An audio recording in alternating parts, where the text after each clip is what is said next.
5ਵੀं हदीस सही मुस्लिम से है, मिशकात में है 2088।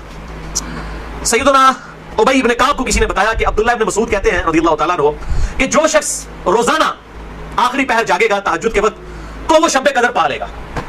अब ये देखें कि रोजाना जो जाएगा जाहिर वो पा ही लेगा। अब्दुल्लाह इब्न मसूद की जब ये बात पहुंची उबई इब्न काब तक तो उन्होंने कहा अल्लाह ताला हमारे भाई पे जो है वो रहम फरमाए। उन्होंने शायद ये बात इसलिए कही कि लोग सिर्फ इक्तफा ही ना कर ले रमजान के क़याम पे ही, इसलिए उन्होंने ये बात की होगी, वरना हमारे भाई अब्दुल्लाह इब्न मसूद को ये बात खूब पता है कि शब कद्र जो है ये रमजान के आखिरी अशरे में आती है।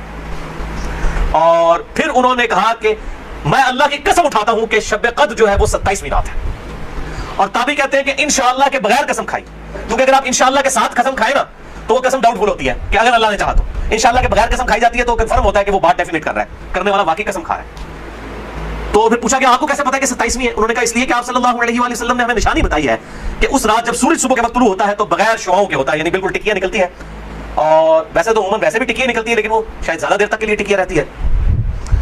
अब हालांकि बाकी रिवायतों के अंदर 21वीं 23वीं भी आया और ये कसम उठा के 27वीं, तो इससे मुराद फिर तदबीक ये होगी कि जो इन्होंने पाई है वो उस साल 27वीं को आई होगी, वरना तो ये बदलती रहती है।